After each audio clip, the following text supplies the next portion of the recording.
Stuff on Busy Corner Lane, and in this video we are going to do a comparison of several flying machines that are popular in Tears of the Kingdom and some I like to use that other people might not know about. So let us begin. Okay, we're starting here on Tenoko Island, and the first one we're going to be doing is a test over water, basically seeing how straight we can fly. And in this case, this Hoverbike isn't flying very straight, but it all depends on how you configure it. And I've had some that would fly perfectly straight. It took me a minute to make it. And I've had some I've worked on for an hour and still couldn't get it right. But the flight over water can kind of give you an idea, and it's turning pretty tightly, so it's got a good turn radius. And what we're going to do is we're going to do a low altitude landing into water to see if the device is recoverable. In other words, Link can take off from the water.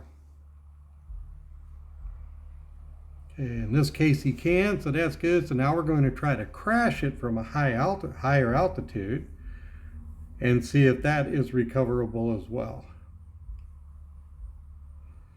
As long as it's not upside down, we have a really good chance. If it's upside down, then it cannot be recovered at all. And finally, for this particular flying machine, we're going to try to skim the water. And in that, we're going to put it nose down and see if we can swim through the water.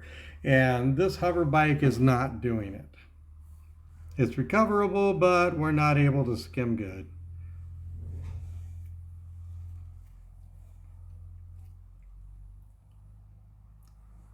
Unfortunately, we need to tow it back onto the shore. And we're going to do the upgrade part to this, which is using the railing from the right leg for the fifth stage. Now there's 5 railings that you can get out of that, and I put a video out earlier on where you can get those in the right leg and how to get them. A lot of people have videos using this, but they don't have videos explaining where you get them and how you do that. Okay, so this is flying pretty straight. It's got a little bit of a bank to the right though, so I'm not too thrilled about that. It has a very tight turn radius, and that's because of the lift that's afforded by this particular railing. When I was taking it off of the elevator lift, one of these literally was just spinning up in the air at a high level for about 20 seconds. So it's not much weight going on at all with this. Okay, so I can do a landing. It didn't look pretty, but I can land in the water and recover it. Now I'm going to try to crash it in the water, see if I can recover from that. And like I said before, as long as we're not upside down, we have a really good chance.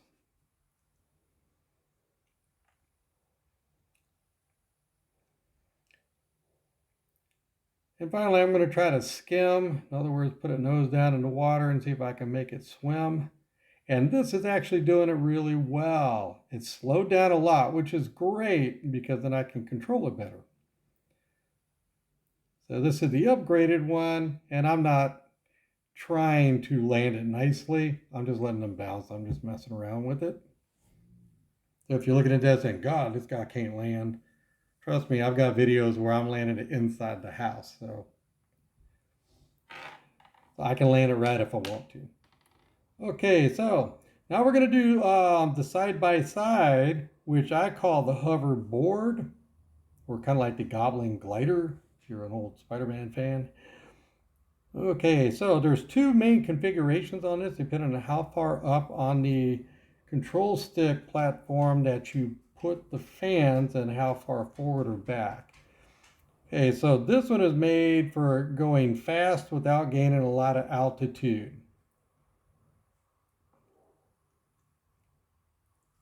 The turn radius is pretty good. It's not as good as the upgraded Hoverbike, but it's still pretty good.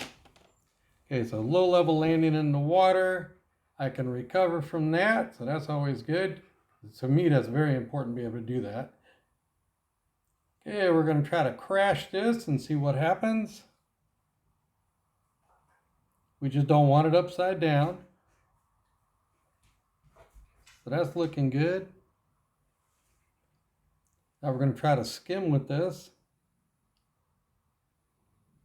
I've noticed the side-by-side skim really well. So if you got a side-by-side engine, you can skim pretty well. Okay, so I ran it into the boat, so that wasn't very good. But that's all right.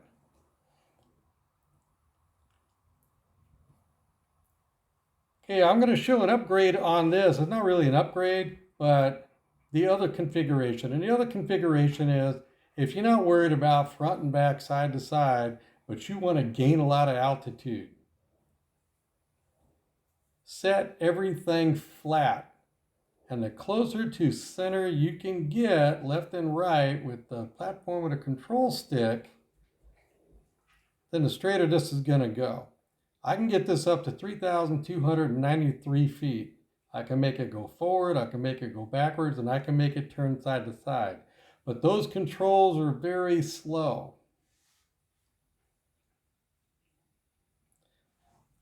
But when I use something like this, it is so I can go from the ground level or from the ground in the depths up through a chasm to get out of the chasm and off on the surface, because I'm too cheap to want to make another device and use up any of my inventory. And I don't want to use up my zonite, which is why I have almost 3,000 of them. Okay, so letting that one crash down, but look how close to the island it is. It did not go very far away at all. So if there's something very high that you want to get to, you can do it with this configuration.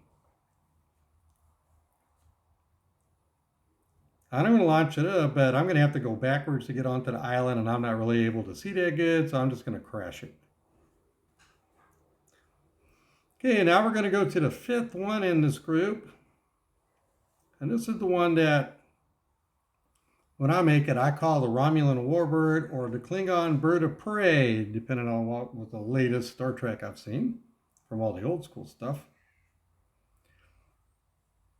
This requires 3 fans. This is the steering stick, of course, and a light. Now, the only purpose of the light is to give me the exact spacing I want side to side on those 2 back fans. This can go almost perfectly straight. I can go all the way across Hyrule and not very, very much left to right.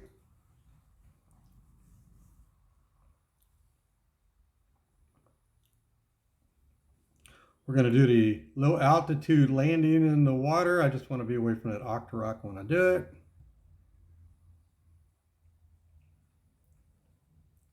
So that's easily recoverable. This is very buoyant. It floats up a lot higher in the water than the others do. I'm going to crash this thing.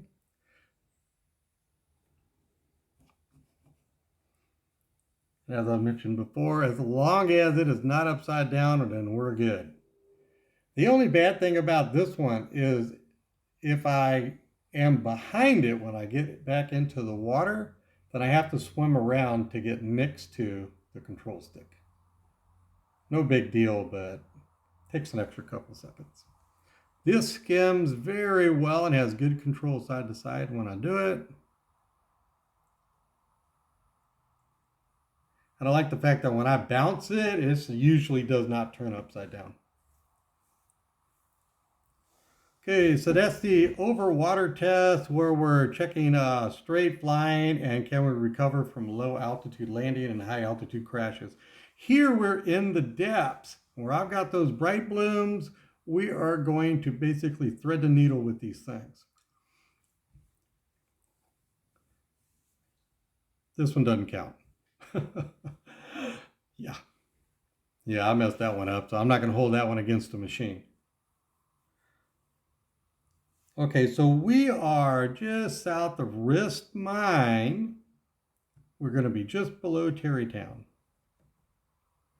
And we're going to go through this tunnel and try not to crash on the way.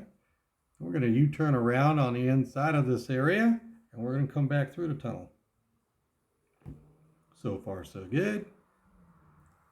Now, what makes this easy is that this is a narrow device. The Hoverbike itself is very good for side to side, in my opinion, because it is narrow. So if you got to get into a tight place, you could do that with these. Whereas some of the wider ones might have difficulty. But if you watch any of my other videos where I am flying from one place to another, or the short that I've got where I'm landing my bird of prey in the loft of the house, then you'll know I kind of take it seriously that I can put these things where I want them. Okay, so this is the upgraded one. Now, what I don't like about this is that the side to side is real touchy. I mean, it will want to overdo it. And while it's wide, we're going to see if we can make it through there. And unfortunately, I didn't. Now, I think it's narrow enough, or I think the tunnel itself is wide enough that I could have done that. Except the side to side is kind of touchy, like I said, and it ended up causing me to hit the side. Luckily, this is kind of a forgiving area because I can ultra hand it. But that might not always be the case sometimes. Okay, so let's get up through here. I finally made it out, only crashed into the wall twice. But look how tight this can turn in there. This has got the best turning radius out of any of the flying machines that I've experimented with. But the problem is that turning radius, it makes it so sensitive with the controls, with the controller, that it's just too easy to hit things side to side. Okay, so this is my my side-by-side hoverboard here. We're going to see if this one has any problems going through this tunnel because it is wide also.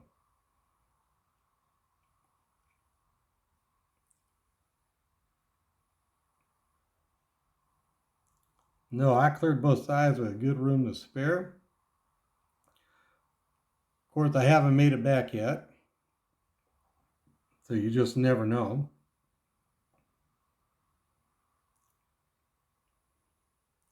Bad thing is, if you bounce one of these, it can flip and go very far away. Okay, so I made that one pretty decently. Let's just go ahead and get it into, I call this the mechanic shop for lack of knowing exactly what to call it. Okay, so we're going to bring this over and we're going to get our light and we're going to make my bird of prey. And I always put a giant bright bloom seed on it because it makes things so much easier to see in the depths, even though I do have a light on the machine itself. But the light is not there for illumination, it's just there for spacing. That helps me get the perfect spacing side to side. And that goes through very well. I'll get a U-turn out of this.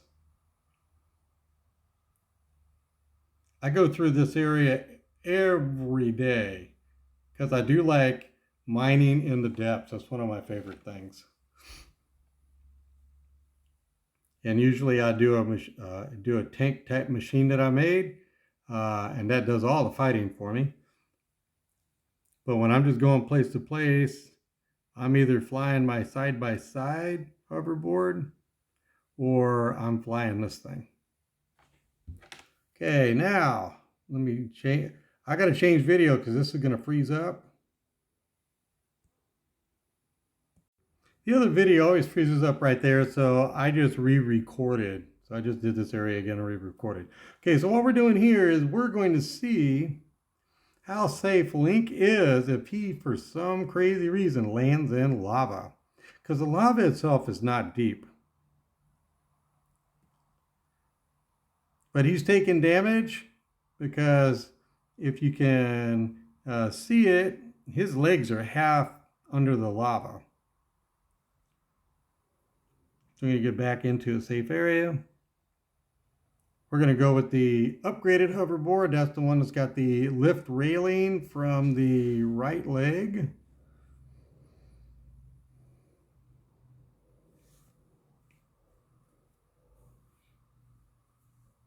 And this one might sit a little bit higher when it lands in the lava, so we're going to try it out. Now, most sane people are not going to sit there and just land in lava. But I never said I was sane.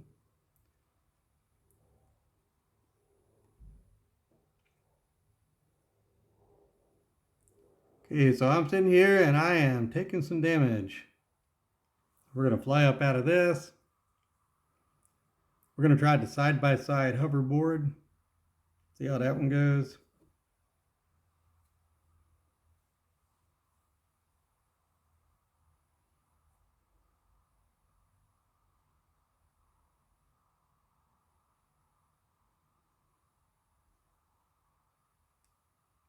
If you like, I will make a video of my different tank vehicles that I've used, because a lot of them I think are very good. Okay, so let's get this one landed. Okay, that didn't work so good. So as much as I like this side-by-side, and it's still sitting there, as much as I like this side-by-side, that's not going to help me at all if I landed in lava. So let's try my bird of prey and check this out. He is actually not touching the lava at all, so Link is not taking any damage. Okay, so this concludes my comparison video about the different types of flying machines in Tears of the Kingdom. Note, I did not do the balloon because honestly, I think the balloon sucks. It only has a range of 300 if you're looking at the coordinates and using distance formula. And to me, that's not acceptable. And I don't like the fan plane, even though it looks cool, because its maximum range is 800 meters. And to me, that's not acceptable as well. But these will last a good half hour. So you're getting more bang for your buck in that regard. My favorite out of the group is the middle one. If you have one that you like and you think is better than that middle one, then send me a comment and describe that vehicle to me, and I'll be happy to check it out. Because if I can improve mine, I definitely will. Have a safe, happy, peaceful, wonderful day, and happy flying.